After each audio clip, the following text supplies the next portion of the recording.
spring is here, and so is running season. We're seeing more people get out on the pavement and train for their half marathons, full marathons, 5Ks, what have you. Whether we have experienced runners or novice runners, we see quite a bit of presentation of shin splints. It's one of the more common injuries that we see in all sports, but especially in running. Shin splints or medial tibial stress syndrome occurs on the inside bone of your leg or your tibia.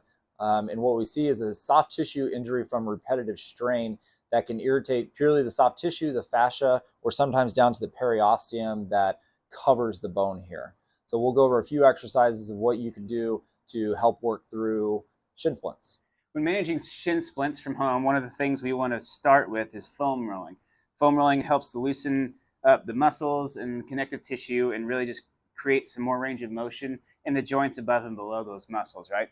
And so for shin splints, we want to start with our calves, right? So you put your shins, your legs on the foam roller, pick yourself up, just roll back and forth, nice and easy, looking for tender points, right? We can do one at a time. This tends to be a little more aggressive and you feel more pressure.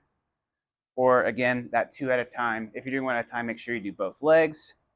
We also want to try to roll the anterior part of your leg, where the shin itself actually is, right? Which can be a little bit trickier to position yourself on.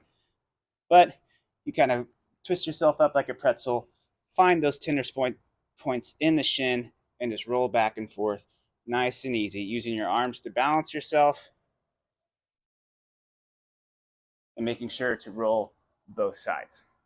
After foam rolling our calves and shins, we want to take advantage of that increased range of motion by stretching through that range of motion, right? And so for the anterior shin, we want to put that foot placed down while seated. You can see the top of my foot is towards the ground. You want to try to put most of that pressure over the big toe in the foot.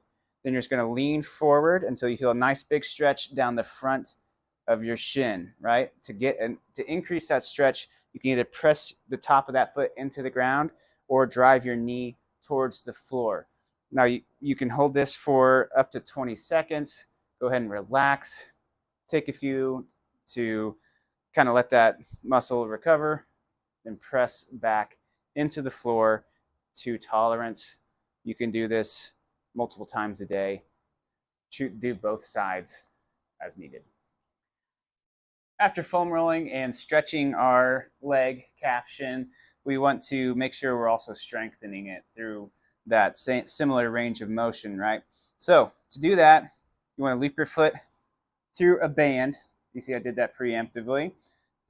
Step on that band so you get a nice strong tension. Angle your foot down and away from you. And then you're just going to pull up against that, trying to bring that big toe towards your nose. And you'll feel a nice strong contraction up your shin, similar to where you're probably feeling those shin splint symptoms in the first place. You can do this for sets of 10. Make sure you go through a nice big range of motion, hold it at the top, and lower it down slowly.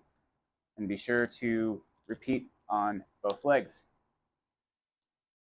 So that's a great place to get started for managing your shin splints at home. Obviously, if these injuries continue to persist, we need to dive a little bit deeper. There's more modalities here at the office that we can work with. Dry needling is a really common therapy that we start using for this. Other myofascial release techniques, passive modalities such as Normatec, Game Ready to manage pain. If this becomes a persistent issue, a further foot evaluation or lower extremity evaluation, perhaps different shoes, custom orthotics are also things that we start to explore for patients as we continue to manage shin splints.